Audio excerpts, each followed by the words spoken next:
Shalom, selamat malam Bapak Ibu Saudara-saudara yang dikasihi oleh Tuhan Yesus Kristus.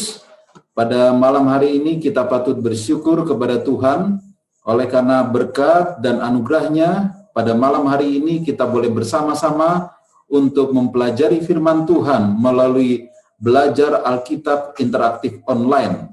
Dan malam hari ini masih dalam rangkaian minggu yang ke-6 di dalam pelajaran kita, dan kita bersyukur oleh karena tema pelajaran kita satu minggu ini adalah ingin iman bertumbuh.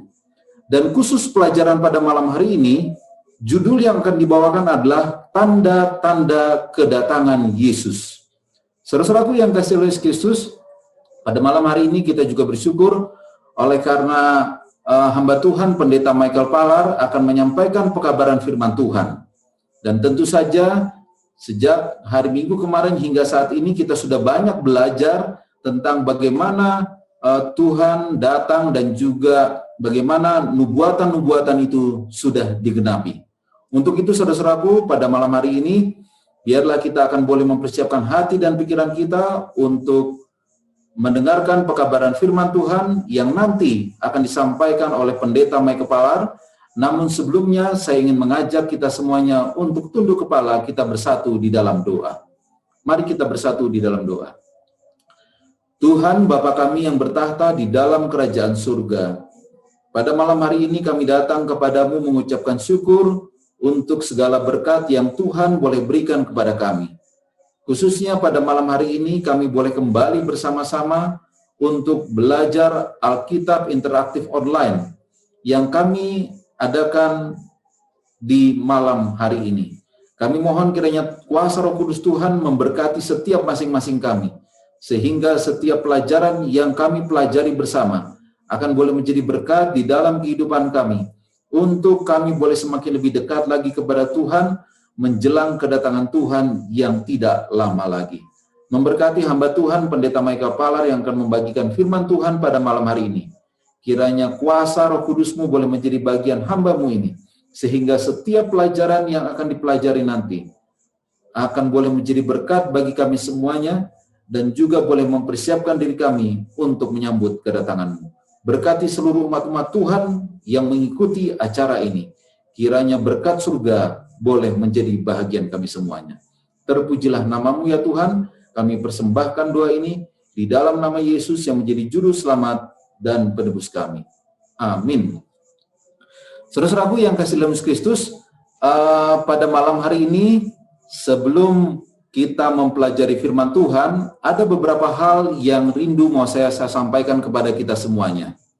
Bila mana saudara ada hal-hal yang rindu ditanyakan sehubungan dengan pelajaran malam hari ini, Bapak Ibu saudara-saudara semuanya boleh menuliskannya di chat room, baik itu di Zoom meeting, di Facebook, ataupun di YouTube. Kemudian yang kedua, bila mana saudara-saudara rindu untuk didoakan atau bahkan belajar Alkitab lebih lanjut lagi, saudara pun boleh menuliskannya di tempat yang sama, baik itu di chat room, Zoom meeting, YouTube, dan juga di Facebook. Saudara-saudaraku yang kasih dalam Kristus, pada malam hari ini ada 3 pertanyaan yang akan dibahas oleh Pendeta Michael Palar yang sudah datang kepada kami. Dan saya akan membacakan satu persatu pertanyaan tersebut, nanti Pendeta Michael Palar akan menjawabnya. Yang pertama, di dalam 1 Tesalonika 4 ayat yang ke-17 dikatakan demikian, sesudah itu kita yang hidup yang masih tinggal akan diangkat bersama-sama dengan mereka dalam awan menyongsong Tuhan di angkasa. Demikianlah kita selama-lamanya bersama-sama dengan Tuhan. Pertanyaannya, jika kita percaya Yesus hanya datang pada kali yang kedua, lalu kedatangannya atau kehadirannya pada buku Daniel 12 ayat 1 yaitu Mikael muncul, kemudian Maleakhi 3 ayat 1 yaitu Tuhan mendadak datang, dan Wahyu 14 ayat 1 yaitu anak domba berdiri di Bukit Sion. Pertanyaannya, kedatangan yang dimanakah itu dan yang keberapa? Kami persilahkan kepada Pendeta Michael Palar untuk boleh menjawab pertanyaan ini. Baik, terima kasih banyak atas pertanyaan yang begitu menarik dan begitu penting ini. Memang Alkitab menunjukkan bahwa beberapa kali Tuhan muncul kepada umatnya. Dan perlu kita ingat bahwa Yesus disebut sebagai Immanuel, Allah beserta kita. Allah yang selalu mendampingi kita. Dan menunjukkan bahwa Allah itu dekat dengan kita. Begitu dia dekat dan pada waktu-waktu tertentu dia akan tampil. Dan itulah sebabnya kita menemukan di dalam Alkitab beberapa kali Tuhan itu muncul. Contohnya, pada waktu mau berperang, Yosua sebelum merebut kota Yeriko, dia bertemu dengan panglima bala tentara surga. Siapa itu? Yesus. Datang, tampil, muncul. Dan kemudian pada waktu membahas tentang kebinasaan Sodom dan Gomora, Tuhan, saya yakin Yesus bersama dengan dua malaikat datang berbicara dengan Abraham, berbincang-bincang. Dan banyak peristiwa yang lainnya lagi. Jadi Tuhan adalah Allah yang dekat. Pada waktu-waktu tertentu dia akan tampil, hadir bersama dengan kita, khususnya melindungi kita. Dan di dalam Daniel 12 ayat 1, ketika dikatakan Mikael muncul, pertama kita harus ingat bahwa Mikael selalu muncul dalam konteks dia beserta dengan umat Tuhan pada waktu sedang dalam kesesakan dan dia menolong mereka. Tidak harus dia terlihat, tampil. Nah, memang dalam bahasa Indonesianya dikatakan Mikael muncul. Tapi dalam bahasa aslinya sebenarnya itu adalah arise, dia bangkit. Yang menunjukkan bahwa bukannya dia muncul secara fisik, tetapi dia akan berdiri, dia akan berada di tengah-tengah umatnya. Apakah umatnya melihat atau tidak, yang pasti dia ada bersama dengan umat-umatnya ketika mereka sedang dalam pergumulan, khususnya pertempuran sengit melawan kuasa kegelapan. Dan kalau kita membaca di dalam buku Wahyu, misalkan, kitab Wahyu juga menceritakan bahwa Yesus adalah Allah yang berada seperti dia berdiri di 7 kaki dian, dia berjalan. 7 kaki dian itu adalah lambang daripada jemaat-jemaatnya. Yesus ada di antara umatnya. Tuhan selalu ada bersama dengan kita. Yesus selalu bersama dengan kita dalam kehidupan kita sehari-hari, khususnya dalam pergumulan. Namun, tentang kemunculannya, tentang kedatangannya, yang kedua kali, itu adalah satu kedatangan khusus. Itu adalah kedatangan khusus yang disediakan oleh Yesus sendiri sebagai satu saat untuk membinasakan ataupun mengakhiri segala kuasa dosa, dan pada saat yang sama dia akan menjemput umat-umatnya yang dulu mati dari zaman ke zaman, dan mereka akan mengadakan reuni bertemu dengan umat-umat yang hidup pada saat itu, dan pada saat itu mereka akan sama-sama diubahkan dan akan diangkat sama-sama bertemu dengan Yesus di langit dan kemudian akan berangkat ke surga. Itulah kedatangan Yesus. Itulah kedatangan Yesus yang disebut sebagai kedatangannya yang kedua kali. Itu berbeda dengan penyertaan Yesus, bangkitnya Yesus, hadirnya Yesus di dalam kehidupan kita sehari-hari. Dia Immanuel. Dia selalu ada bersama-sama dengan kita. Jadi itulah jawaban yang saya bisa berikan. Baik, terima kasih banyak Bapak Pendeta untuk jawaban yang sudah diberikan. Saya rasa apa yang sudah diterangkan tadi sudah sangat jelas tentang perbedaan kedatangan Yesus yang kedua kali dengan hal-hal yang disebutkan tadi. Yang kedua, Pak Pendeta, apa tanda-tanda pintu kasihan ditutup secara pribadi dan secara umum? Silakan Pak Pendeta. Baik, kita tidak bisa menyatakan bahwa seseorang itu sudah tidak ada lagi, pintu pengasihan itu sudah tertutup. Secara pribadi kita tidak bisa katakan seseorang.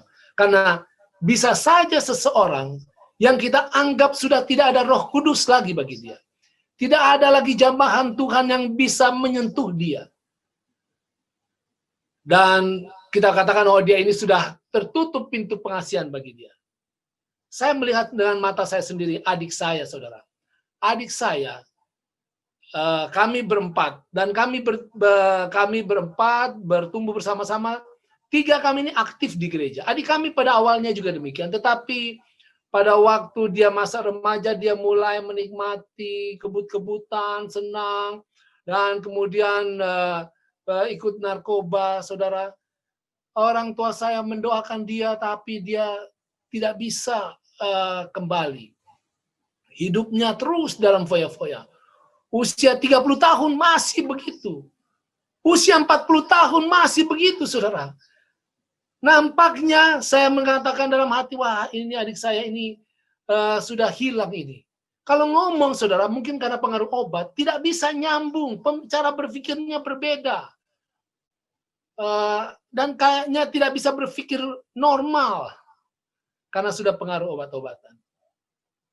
Tapi saudara, ketika dia berusia kurang lebih 45 tahun, kurang lebih mungkin ya 10 tahun yang lalu lah, dia mulai datang ke gereja.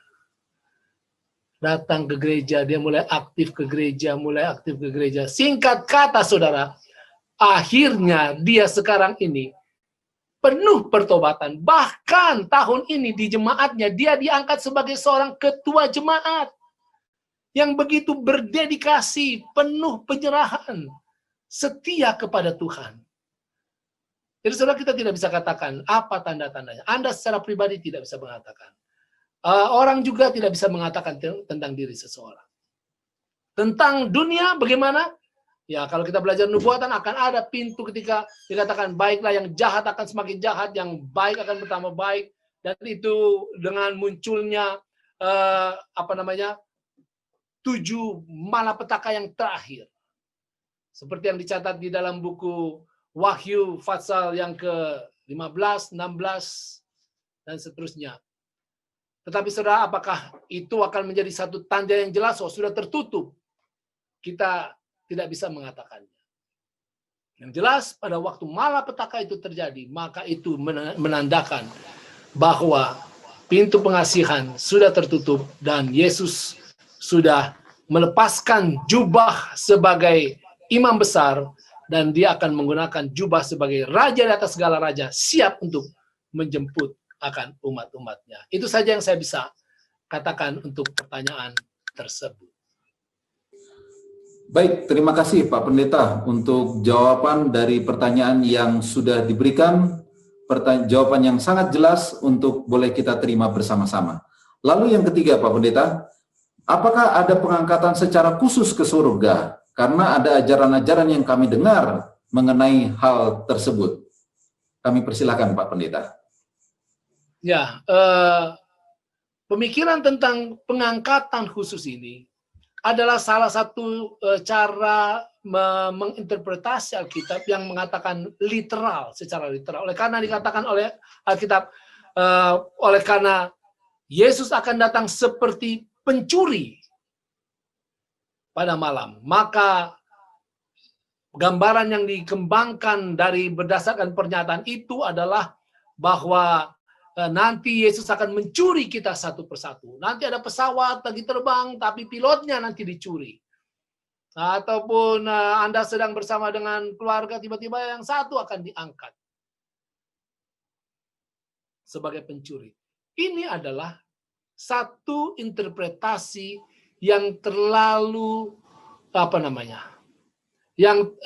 terlalu meliteralisasikan segala sesuatu. Kenapa? Karena kalau kita baca dengan baik, ketika Yesus mengatakan kedatangan Yesus adalah seperti pencuri, maka yang dia maksudkan adalah bahwa waktunya tidak bisa kita pastikan. Seperti pencuri tiba-tiba datang. Maka kita pun harus bersedia bahwa ketika Yesus datang, kita bisa saja kedapatan tidak siap.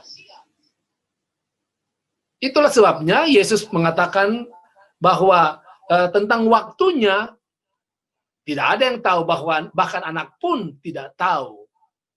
Jadi ini adalah sehubungan dengan kedatangan Yesus seperti pencuri. Kita tidak bisa memprediksi, ini sudah tahun 2020, nanti tahun 2030 Yesus akan datang. Atau tanda-tanda akan, kita berdasarkan perhitungan bahwa nanti 7 tahun lagi Yesus akan datang. Tidak, saudara. Tidak. Nah, pengangkatan, konsep pengangkatan rahasia adalah dasarnya didasarkan pada pemikiran bahwa akan ada pencurian, pengangkatan satu-satu. Itu sangat berlawanan dengan apa yang dinyatakan oleh Alkitab. Oleh karena Alkitab nyatakan tegas, kemarin kita sudah pelajari bahwa Yesus akan datang dilihat secara umum. Semua mata memandang. Dan itu juga akan menjadi satu pendengaran umum karena suaranya menggelegar, bunyi nafiri menggelegar. Dan itu akan menjadi pengalaman umum. Orang banyak pada waktu itu. Pengalaman umum. Jadi Yesus tidak akan datang sembunyi-sembunyi. Setan sengaja mau membuat kita mempersiapkan diri dan kelihatannya pribadi nanti akan dicuri, oleh karena setan mau menipu kita secara pribadi-pribadi. Dan mengalihkan pikiran kita dari persiapan yang sesungguhnya yang harus kita lakukan. Saya pikir itu saja yang saya bisa sampaikan atas pertanyaan yang sudah disampaikan. Baik, terima kasih banyak Bapak Pendeta untuk jawaban yang secara jelas dan juga alkitabiah, Alkitab yang katakan tentang hal tersebut. Saudara-saudaraku, sekali lagi saya ingin menyampaikan bahwa bila mana saudara-saudara Bapak Ibu semuanya ada yang rindu bertanya sehubungan dengan pelajaran kita, Bapak Ibu boleh menuliskannya di kolom chat. Dan pada malam hari ini, biarlah kita boleh mempersiapkan hati dan pikiran kita untuk menerima berkat firman Tuhan yang akan disampaikan oleh Pendeta Michael Palar dengan judul Tanda-tanda Kedatangan Yesus. Waktu yang indah ini kami berikan. Baik, sekali lagi selamat malam saudara-saudaraku yang kasih dalam Tuhan. Adalah satu kesempatan yang sangat indah bagi kita untuk bisa belajar firman Tuhan bersama-sama pada saat ini.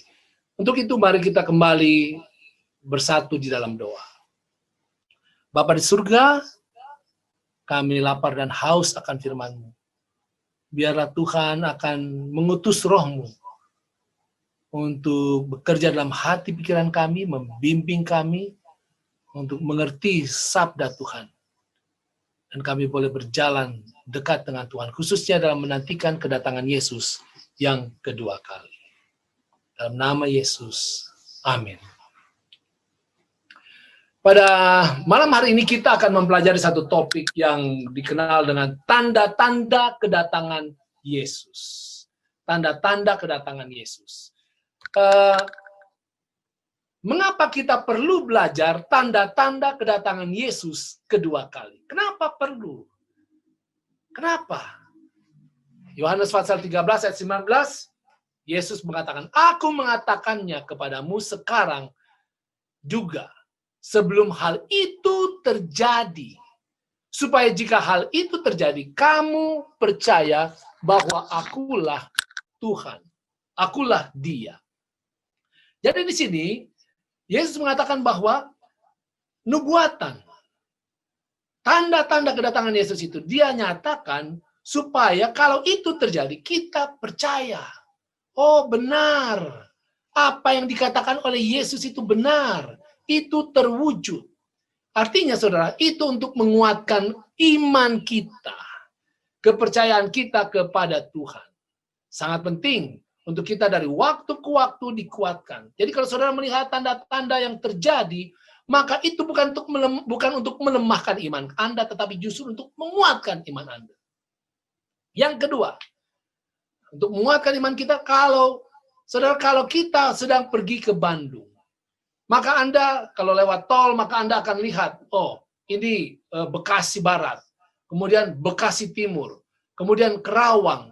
Itu adalah tanda-tanda bahwa Anda sedang berjalan di jalan yang benar.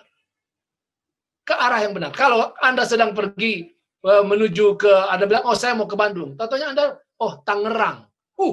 Salah arah itu saudara. Tangerang bukan ke arah Bandung, ambil jalan tol yang satu lagi. Jadi, dengan adanya tanda-tanda Anda selalu disadarkan, oh ya, saya sedang berjalan di jalan yang benar, di arah yang benar. Saya sedang menuju kepada kedatangan Yesus yang kedua kali. Yang ketiga, mengapa kita perlu belajar tanda-tanda ini? Saudara, saya ingat akan ayah saya. Pada tahun 2004, bulan Januari, dia membaca koran. Dan tidak tahu kenapa, biasanya dia kalau membaca koran, dia membaca berita-berita saja. Tapi kali itu, matanya terarah kepada satu iklan. Di situ iklan itu mengatakan, kalau Anda merasa tangan kiri Anda sering merasa nyeri, dada kiri Anda sedang merasa nyeri, maka hati-hati, kemungkinan Anda sedang mengalami penyempitan pembuluh darah jantung. Kalau Anda tidak periksa, Anda bisa stroke dan mati tiba-tiba. Kenapa? Karena 75% orang yang menderita penyakit jantung tahu bahwa dia sedang terkena penyakit jantung pada waktu dia stroke dan mati. Jadi kebanyakan orang yang tahu dia penyakit jantung adalah pada waktu dia mati sudah. Membaca itu, ayah saya yang tidak biasa baca iklan seperti itu, dia rasa, benar juga nih.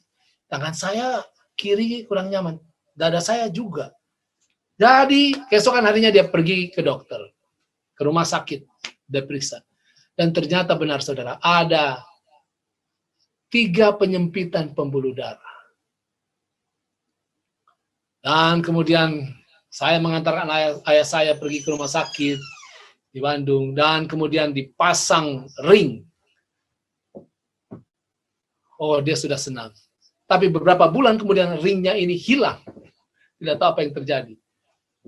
Dan singkat cerita, saudara, akhirnya setelah pada tahun 2004 bulan Juli, kurang lebih, bulan Juli, dia mengalami operasi bypass. Dan dokter yang mengoperasi dia menggoyang kepala. Dia bilang hampir gagal karena pembuluh darah yang diambil untuk menggantikannya itu terlalu kecil. Saudara, ayah saya adalah seorang diabetes. Jadi pada waktu dia kena penyempitan itu adalah karena pembuluh darahnya menyempit karena penyakit gula. Dan pembuluh darah yang diambil untuk menggantikannya ternyata kecil. Tapi itulah yang ada. Dokternya goyang-goyang kepala, dia bilang ini tidak akan bertahan lama. Dan betul, saudara, beberapa hari kemudian ayah saya sudah harusnya sehat, dia tidak sehat-sehat. 2 minggu, 3 minggu dia masih rumah sakit dan keadaannya kritis sekali. Kita berdoa, dan tapi kemudian dia, oleh pertolongan Tuhan, dia bisa baik dan dokternya goyang kepala.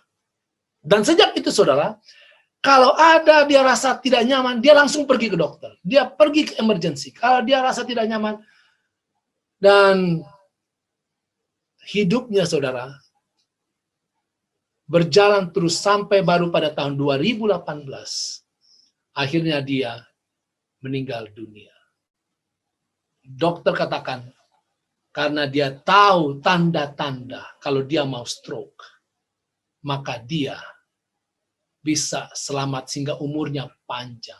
Ditambah dengan pertolongan Tuhan. Karena ternyata, saudara, operasi yang dilakukan pada tahun 2004 itu tidak sempurna, bocor dia punya jantung. Tapi masih bisa bertahan sampai tahun 2018, kurang lebih 14 tahun itu dokter goyang kepala. Tapi artinya begini, saudara. Kalau kita tahu tanda-tanda, maka kita akan berjaga-jaga. Kita akan was-was. Hey, ini tanda-tanda ini. Panggilan, kita harus melakukan sesuatu. Karena kalau kita tidak melakukan sesuatu, dan datang heart attack, atau kita akan kedapatan tidak siap untuk menyambut kedatangan Yesus. Jadi itulah sebabnya perlu kita mempelajari tanda-tanda. Oleh karena itu menguatkan iman kita, kemudian itu menunjukkan bahwa kita sedang berada dalam perjalanan yang benar, dan ketiga itu untuk mengamarkan kita supaya kita terus berjaga-jaga. Oke, siapakah yang pertama bertanya soal tanda-tanda kedatangan Yesus? Siapa? Matius 24 ayat yang ketiga mencatat, ketika Yesus duduk di atas Bukit Zaitun, datanglah murid-muridnya kepadanya untuk bercakap-cakap sendirian dengan dia. Kata mereka, katakanlah kepada kami, bila manakah itu akan terjadi? Dan apakah tanda kedatanganmu dan tanda kesudahan dunia? Jadi saudara, di sini kita melihat bahwa murid-muridlah yang pertama kali bertanya tentang tanda-tanda kedatangan Yesus. Dan pertanyaan ini terus-menerus muncul, terus dibahas. Dari sejak zaman kekristenan yang mula-mula sampai sekarang, setiap kali berbicara tentang tanda-tanda, seru, sangat menarik. Setiap kali berbicara tentang eskatologi, seru, sangat menarik. Itulah sebabnya saudara, perhatikan apa respons Yesus ketika menjawab pertanyaan murid-murid ini. Apa respons Yesus? Di dalam buku Matius 24 ayat 4 sampai 5. Pertanyaan murid-murid tadi adalah Matius 24 ayat yang ketiga. Di sini Matius 24 ayat 4 sampai 5 muncul amaran Yesus. Yesus katakan gini. Jawab Yesus kepada mereka, waspadalah supaya jangan ada orang yang menyesatkan kamu. Saudara lihat, saudara, berbicara tentang tanda-tanda, kita harus berhati-hati. Oleh karena ini akan bisa membawa satu revival yang bisa menyesatkan kita. Bisa menyesatkan. Saya ingat pada waktu saya sedang berkuliah di Ayas, ada seorang teman saya, dia berkuliah PhD. Satu umur dengan saya. Kemudian kakaknya datang juga berkuliah, baru kuliah S1. Saya tanya, kenapa kamu adik kok kakaknya baru mau kuliah S1?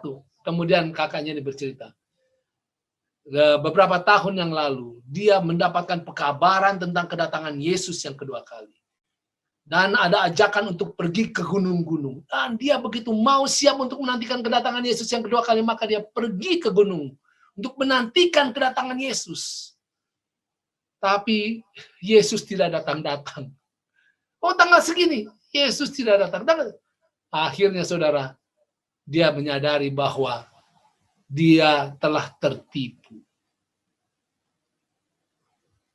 Belajar tentang eskatologi, tanda-tanda kedatangan Yesus itu juga bisa berbahaya. Makanya Yesus langsung katakan, waspadalah, supaya jangan ada orang yang menyesatkan kamu. Saudara, secara rohani bisa saja kita ketika belajar tentang tanda-tanda kita akan meluap-luap, kita akan bersemangat. Tapi perhatikan apakah semangat Anda itu di dalam kebenaran ataukah tidak. Kenapa? Karena penyesatan itu terus mengintip kita. Baik penyesatan untuk membuat kita keluar dari gereja, ataupun penyesatan untuk membawa kita masuk ke dalam seakan-akan gereja, tetapi sebenarnya ke dalam kandang gereja yang menyesatkan. Perhatikan berikutnya. Waspadalah, kata Yesus, supaya jangan ada orang yang menyesatkan kamu. Sebab banyak orang akan datang dengan memakai namaku dan berkata, akulah Mesias. Dan mereka akan menyesatkan banyak orang. Saudaraku yang kasih dalam Tuhan, ini adalah satu hal yang sungguh sangat menarik. Kalau kita perhatikan, maka penyesatan adalah satu hal yang Yesus sangat fokuskan ketika dia berbicara tentang tanda-tanda kedatangannya. Di dalam buku Matius pasal 24, pasal yang membahas tentang tanda-tanda kedatangan Yesus. Bagaimana kedatangan Yesus? Maka di dalam pasal tersebut, penyesatan, penipuan, pembohongan, pendustaan adalah keprihatinan utama Yesus ketika sedang membahas tentang tanda-tanda kedatangannya yang kedua kali. Kenapa? Oleh karena kita dapati 3 kali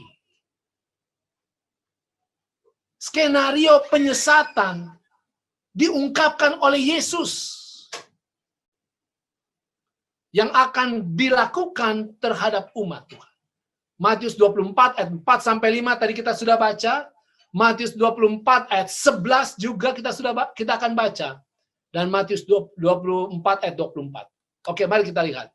Matius 24 ayat 11 mengatakan, banyak nabi palsu akan muncul dan menyesatkan banyak orang. Saudara lihat, nabi-nabi palsu akan muncul. Yesus ulangi lagi tentang bahayanya penyesatan ini. Dan kemudian, Matius 24 ayat 24, sebab Mesias-Mesias palsu dan nabi-nabi palsu akan muncul. Dan mereka akan mengadakan tanda-tanda yang dahsyat dan mujizat-mujizat sehingga sekiranya mungkin mereka menyesatkan orang-orang pilihan juga. Saudara, saya mau bertanya kepada saudara, apakah saudara ingat penyebab kejatuhan manusia ke dalam dosa? Apakah Anda ingat kenapa manusia jatuh ke dalam dosa? Kita akan temukan itu di dalam buku Kejadian 24 ayat 3, Kejadian 3 ayat 4 dan 5. Tetapi ular itu berkata kepada perempuan itu, sekali-kali kamu tidak akan mati. Tetapi Allah mengetahui bahwa pada waktu kamu memakannya matamu akan terbuka. Dan kamu akan menjadi seperti Allah. Tahu tentang yang baik dan yang jahat. Saudara, kenapa kita terjerumus ke dalam dosa? Itu karena penyesatan. Karena penyesatan. Dunia jatuh ke dalam dosa karena penyesatan. Puncak pertempuran yang ada di dunia ini, puncak daripada fokus tanda-tanda kedatangan Yesus, saudara perhatikan, itu adalah penyesatan. Penyesatan, pembohongan, pendustaan, penyelewengan kebenaran. Apakah kita ini sedang hidup di era yang seperti itu, saudara? Hoax. Kemudian apa lagi? Berita-berita fake news. Saudara, sekarang ini orang begitu mudah untuk berbohong. Bahkan pejabat dengan mudahnya menggunakan kebohongan untuk mencari perhatian. Bahkan ada perusahaan-perusahaan yang didirikan untuk menyebarkan ujaran kebencian, ujaran kebohongan. Perusahaan resmi. Oh, mungkin tidak resmi, saudara ya, di belakang-belakang itu. Tapi perusahaan. Kita hidup di era yang namanya post-truth. Post-truth artinya adalah kebenaran sudah lewat. Sekarang ini apa aja yang kita mau ngomong, kalau itu menyenangkan, kalau itu memberikan kebahagiaan, ya sudah kita percaya saja. Orang tidak lagi mengutamakan kebenaran. Saudara, kalau mau tahu apakah kita hidup di era menjelang kedatangan Yesus yang kedua kali, maka benar kita hidup di era itu. Karena penyesatan, pembohongan, itu sedang semakin merajalela. Satu isu yang tidak benar, kalau itu bisa mengumpulkan orang banyak, kalau itu bisa meyakinkan orang banyak, kalau itu bisa membanggakan begitu banyak orang, kalau itu bisa memberikan harapan kepada banyak orang, walaupun itu bohong, tapi akan dipercaya. Hati-hati saudara, gereja kita, hati-hati gereja kita. Jangan sampai kita termakan oleh kebiasaan manusia yang suka berbohong di zaman sekarang ini. Para pendeta, jangan bohongi anggota Anda. Para anggota, jangan saling berbohong satu dengan yang lain. Suami, jangan bohongi istri Anda. Istri, jangan bohongi akan suami Anda, anak-anak Anda, keluarga Anda, tetangga Anda, majelis Anda. Saudara, ada seorang yang menulis buku, dia katakan begini, ini era kebohongan. Saudara tahu, dia katakan, orang semakin canggih dalam berbohong. Semakin canggih, semakin berani, semakin canggih. Kalau dulu orang kalau berbohong itu dia merasa bersalah. Ada merasa tidak nyaman. Ada merasa tidak ada yang tidak benar dalam hidupnya. Dia merasa tidaklah baik hidupnya. Ada hati nurani yang menunjuk bahwa dia sudah berbohong. Tapi sekarang, orang ini katakan, orang semakin ahli berbohong. Bahkan mereka bisa menutup-nutupi kebohongan mereka dengan berbagai argumentasi yang canggih untuk menutupi rasa bersalah mereka dan juga untuk membela diri mereka, kebohongan mereka di depan umum. Saudara, era post-truth adalah era penyesatan. Yesus 3 kali katakan, waspada, jangan sampai kamu disesatkan. Akan muncul guru-guru nabi-nabi palsu. Akan muncul Mesias-Mesias palsu. Dan sangat menarik oleh karena di dalam pernyataan Yesus berikutnya,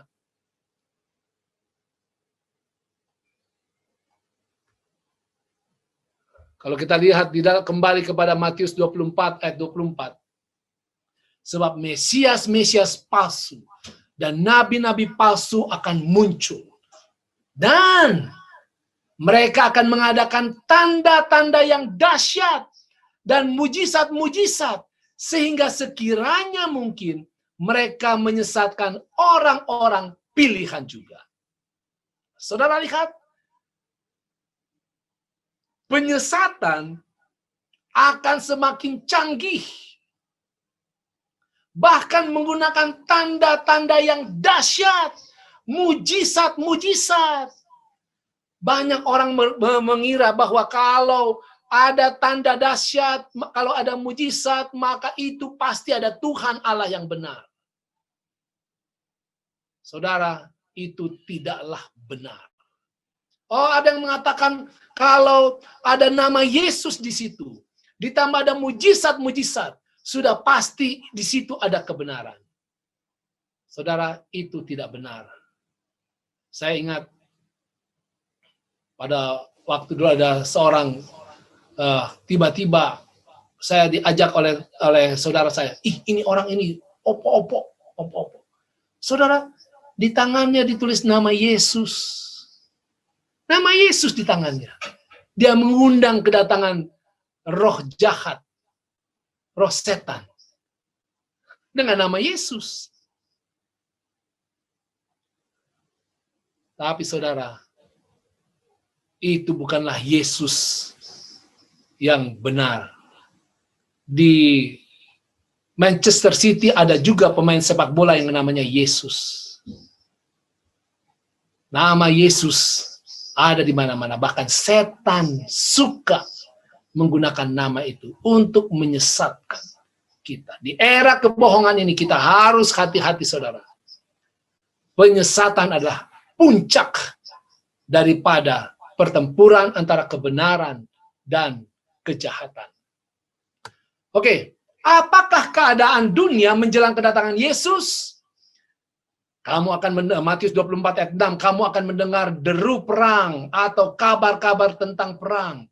Namun berawas-awaslah, jangan kamu gelisah, sebab semuanya itu harus terjadi, tetapi itu belum kesudahannya.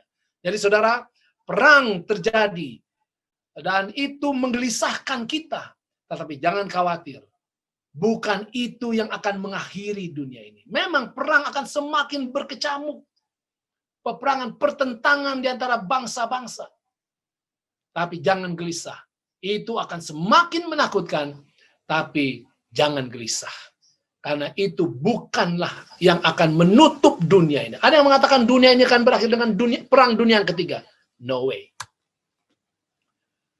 Bangsa akan bangkit melawan bangsa dan kerajaan melawan kerajaan. Akan ada kelaparan. Banyak orang memperkirakan akan ada tsunami kelaparan. Tsunami kelaparan oleh karena makanan yang semakin tidak available. Masalah ekonomi yang menjadi-jadi, akan banyak kelaparan dan mungkin manusia akan hilang. Bisa jadi. Dan ini akan semakin terjadi, saudara. Gempa bumi di berbagai tempat. Sejarah menyatakan bahwa kita hidup di mana gempa bumi sekarang ini semakin menjadi-jadi. Semakin menjadi-jadi. Semakin banyak. Tetapi di dalam buku Matius 24 ayat yang ke-8, Alkitab mengatakan itu baru awal daripada penderitaan. Belum akhir, saudara. Tapi itu akan semakin menjadi-jadi. Itu akan semakin menjadi-jadi. Lukas 21 ayat 11, akan terjadi gempa bumi yang dahsyat dan di berbagai tempat akan ada penyakit sampar. Belum pernah kita mengalami keadaan seperti sekarang ini, saudara. Lockdown di mana-mana oleh karena virus corona, penyakit sampar. Orang berkata bahwa Yesus akan datang.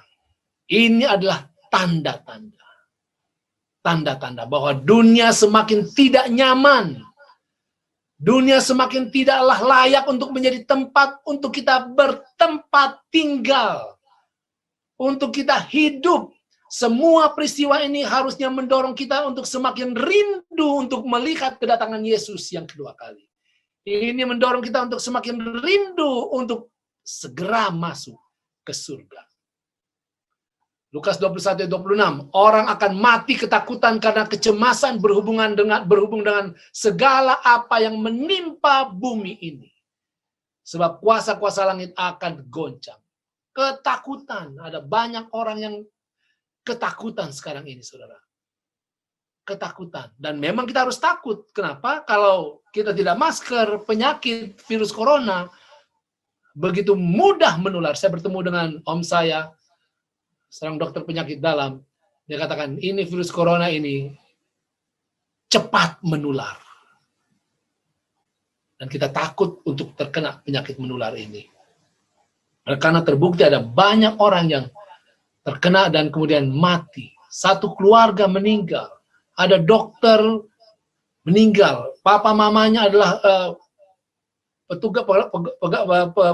pekerja kesehatan di kabupaten meninggal oleh karena virus corona. Kakaknya juga meninggal karena virus corona. Saya sangat sedih melihat hal itu. Dan juga takut tentunya. Ketakutan dan kecemasan memenuhi hati orang banyak. Dan semua ini, saudara, semakin mendorong kita untuk menyadari bahwa dunia bukanlah tempat yang layak untuk kita bersenang-senang. Untuk mencari akan masa depan. Bukan dunia ini untuk mengejar masa depan. Kedatangan Yesus yang kedua kali itulah yang kita harus kejar sebagai masa depan kita. 1 Tesalonika 5 2-3, apabila mereka mengatakan semuanya itu, semuanya damai dan aman, maka tiba-tiba mereka ditimpa oleh kebinasaan seperti seorang perempuan yang hamil ditimpa oleh sakit bersalin. Saudara, kepastian apa yang diinginkan oleh dunia menjelang kedatangan Yesus?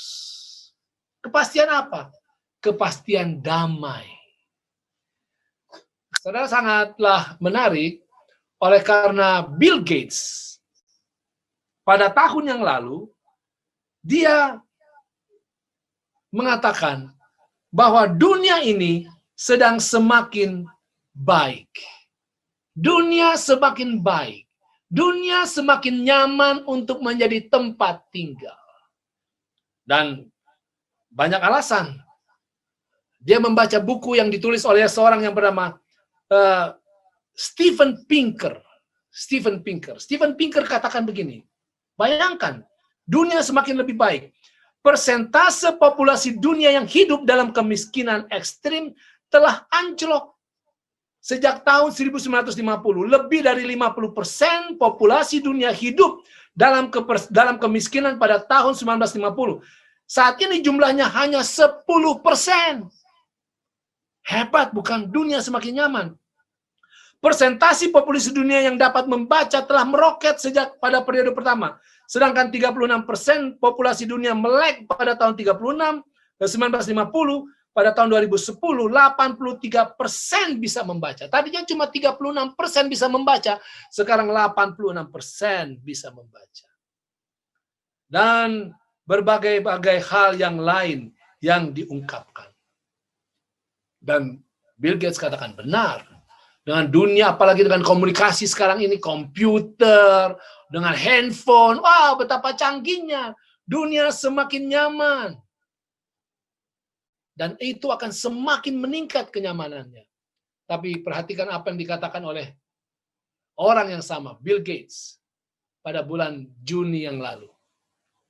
Suram, prediksi suram Bill Gates soal corona dan vaksin potensial. Saudara, tidak ada yang tahu kapan virus corona ini akan berakhir. Dunia tidak sedang semakin baik. Dunia mengharapkan damai, tapi dunia tidak sedang semakin baik, saudara. Alkitab katakan orang mencari, katakan damai-damai, tetapi kedamaian itu tidak ada. Karena kenapa? Kedamaian yang sesungguhnya hanya akan terwujud sejak kedatangan Yesus yang kedua kali, ketika dia akan mengangkat kita bersama-sama menuju ke dalam kerajaan surga yang kekal. Bagaimana dengan moral manusia menjelang kedatangan Yesus kedua kali? Katakan dalam Matius 24 ayat 12, karena makin bertambahnya kedurhakaan, maka kasih kebanyakan orang akan menjadi dingin. Saudara, akan semakin banyak kedurhakaan. Saudara masih ingat apa arti kata durhaka? Durhaka itu, saudara, adalah seperti yang dilakukan oleh Malin Kundang kepada mamanya. Cerita Malin Kundang, saudara masih ingat bukan? Ketika dia tidak mau mengakui ibunya sebagai ibunya. Begitulah kedurhakaan. Orang semakin tidak mau mengakui Tuhan sebagai Tuhannya. Mungkin secara KTP, secara tubuh dia pergi ke gereja, tapi hatinya durhaka. Kenapa? Karena dia tidak mau mengutamakan Tuhan dalam hidupnya. Dia tidak menjadikan Tuhan sebagai numero uno, sebagai nomor satu dalam hidupnya. Dan karena dia tidak memiliki Tuhan yang sesungguhnya, walaupun dia adalah seorang Kristen, mungkin dia memiliki satu jabatan yang tinggi, tapi kasihnya semakin dingin. Semakin dingin. Hatinya semakin dingin. Moral semakin dingin. Tidak peduli kepada Tuhan. Apalagi sekarang ini, saudara, kejahatan semakin bertambah-tambah. Orang membunuh orang lain. Supir taksi online dibunuh sembarangan. Orang ingin uang, dia membunuh satu keluarga. Seorang ayah membunuh anaknya yang meminta untuk dibelikan sesuatu, membayar uang sekolah. Ngeri, saudara. Menangis saya membaca cerita ini. Ada banyak peristiwa-peristiwa yang membawa air mata kepada kita ketika kita melihat kasih orang banyak semakin dingin. Saudara, jangan sampai kita termasuk di antara mereka yang kasihnya semakin dingin. Bawa Yesus ke dalam hati kita, saudara. Bawa Yesus ke dalam hati kita agar kita hangat di dalam kasih Kristus, sehingga kita hangat menghargai sesama manusia, dan kita akan mencintai sesama dan melakukan seperti yang Yesus lakukan. Dia berkorban untuk orang lain. Dia menghargai hidup manusia, berkorban hidupnya. Kita juga akan mencintai orang lain, bahkan berkorban apapun demi kehidupan orang-orang di sekitar kita. Bagaimana dengan dunia kesenangan menjelang kedatangan Yesus kedua kali? Matius 24 ayat 37-38 mengatakan, sebab sebagaimana halnya pada zaman Nuh, demikian pula halnya kelak pada kedatangan Anak Manusia. Sebab sebagaimana mereka pada zaman sebelum air bah itu makan dan minum, kawin dan mengawinkan, sampai kepada hari Nuh masuk ke dalam bahtera. Saudara, entertainment, bersenang-senang semaksimalnya, makan, minum, kawin, mengawinkan, moralitas manusia secara seksual, itu nafsu yang diumbar, itu semakin menakutkan, saudara. Semakin menakutkan. Orang mau mencari kesenangan dengan melakukan apa saja demi entertainment, demi kesenangan. Saudara, hati-hati saudara. Kesenangan bisa saja menjadi perangkap bagi Anda untuk Anda tidak bisa masuk ke dalam kerajaan surga. Apa sebenarnya yang terjadi sekarang? Baik, secara cepat, saudara. 2 Tesalonika 2 ayat 7-8. Karena secara rahasia kedurhakaan telah mulai bekerja. Tetapi sekarang masih ada yang menahan. Kalau yang menahannya itu telah disingkirkan pada waktu itulah si pendurhaka akan menyatakan dirinya. Tetapi Tuhan Yesus akan membunuhnya dengan nafas mulutnya dan akan memusnahkannya kalau ia datang kembali. Jadi saudara, apa yang sedang terjadi sekarang adalah kedurhakaan. Siapa itu kedurhakaan? Rahasia kedurhakaan itu setan sendiri, saudara. Sumber durhaka. Sedang bekerja. Dia sedang bekerja untuk meraih sebanyak-banyaknya pengikut bagi dia. Dia akan tampil. Kalau Tuhan lepaskan, dia akan tampil, saudara. Hati-hati. Penyesatan akan begitu maksimal. Sehingga setan sendiri akan tampil menyatakan dirinya. Kita tidak tahu. Kita kira itu adalah Tuhan. Bahkan kita kira dia adalah Yesus. Tapi sebenarnya dia itu adalah pendurhaka. Kedatangan si pendurhaka itu adalah pekerjaan iblis dan akan disertai rupa-rupa perbuatan ajaib, tanda-tanda mujizat dan mujizat palsu dengan rupa-rupa tipu daya jahat terhadap orang-orang yang harus binasa karena mereka tidak menerima dan mengasihi kebenaran yang dapat menyelamatkan mereka. Lihat, perhatikan saudara. Itulah sebabnya Allah mendatangkan kesesatan atas mereka yang menyebabkan mereka percaya akan dusta. Saudara, Tuhan pada puncaknya akan melepaskan akan perlindungannya kepada orang banyak. Dia akan lepaskan dan setan akan tampil dengan mujizat-mujizat yang menarik. Penyesatannya akan begitu memuncak. Sehingga banyak yang akan disesatkan. Saya bertanya-tanya, kenapa Tuhan biarkan penyesatan itu memuncak? Kan nggak enak dong, pastilah banyak yang akan disesatkan. Saudara tahu apa sebabnya? Sebabnya adalah, saudara baca ayat Matius 2 Tesalonika 2 ayat yang ke-10. Karena mereka tidak menerima dan mengasihi kebenaran yang dapat menyelamatkan mereka. Jadi kenapa Tuhan biarkan penyesatan itu merajalela? Sebabnya adalah Tuhan akan membuktikan mana umat yang benar, mana umat yang tidak benar. Akan tampil mereka yang tidak suka kepada kebenaran, yang tidak mencintai kebenaran, mereka akan menerima penyesatan itu walaupun itu adalah satu penyesatan, tetapi karena menarik, penuh dengan mujizat seakan-akan ini dari Tuhan, mereka akan menerimanya itu bukan karena Tuhan tidak mau menghalangi mereka, tetapi karena mereka membawa diri mereka ke sana karena kebenaran yang nyata mereka tolak. Kenapa? Hal kedua, kenapa Tuhan biarkan penyesatan itu merajalela pada akhir zaman?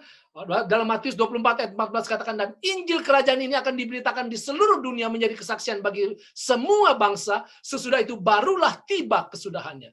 Jangan takut saudara, pada akhir zaman Injil ini akan disebarkan, akan tersebar. Tuhan tidak membiarkan penyesatan itu terjadi tanpa adanya pernyataan Injil seluas-luasnya. Orang akan mengetahui tentang Injil dengan mudahnya. Ini sekarang ini dengan Zoom ini kita bisa rasakan, wah, dengan mudahnya kita bisa belajar firman Tuhan. Dan yang ketiga, mengapa Tuhan izinkan penyesatan begitu dahsyat? Habakuk 2:13 dan 14, sesungguhnya bukanlah dari Tuhan semesta alam asalnya, bahwa bangsa-bangsa bersusah-susah untuk api dan suku-suku bangsa berlelah untuk yang sia-sia.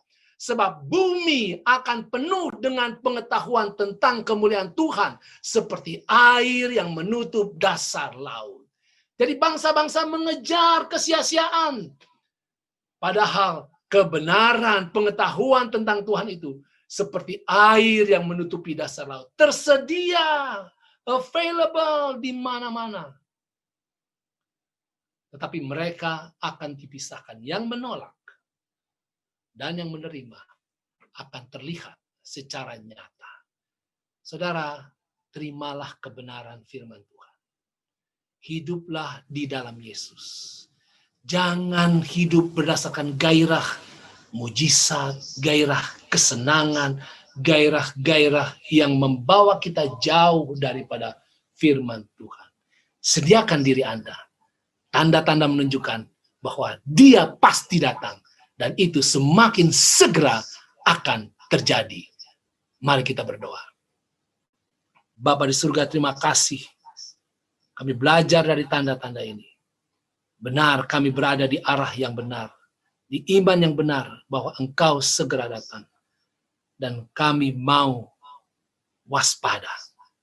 Kami tidak mau terikat kepada kesenangan dunia, gairah-gairah keagamaan yang hanya berdasarkan kesenangan, kepentingan pribadi, tapi kami mau hidup berdasarkan kebenaran Tuhan. Apapun yang terjadi, kebenaran Tuhan yang akan menjadi pedoman umat-umat Tuhan yang belajar firman Tuhan sekarang ini, sekarang sampai selama-lamanya, dan damai sejahtera Yesus Kristus menyertai kita sekalian. Di dalam nama Yesus. Amin.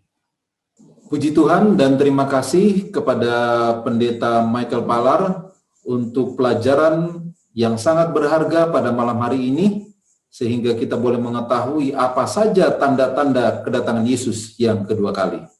Saudara-saudaraku, pastikan besok malam Bapak Ibu Saudara-saudara semuanya boleh mengikuti acara ini kembali. Karena besok malam pelajaran kita adalah temanya tentang penghakiman. Dan kita yakin dan percaya bahwa akan banyak hal-hal yang kita pelajari sehubungan dengan pelajaran Alkitab kita. Untuk itu sekali lagi, pastikan besok malam kita boleh mengikuti acara ini dan ajak teman-teman serta saudara-saudara kita untuk boleh ikut di dalam mengikuti interaktif belajar Alkitab secara online ini. Akhir kata kami mengucapkan terima kasih untuk kita semuanya. Selamat malam dan Tuhan memberkati.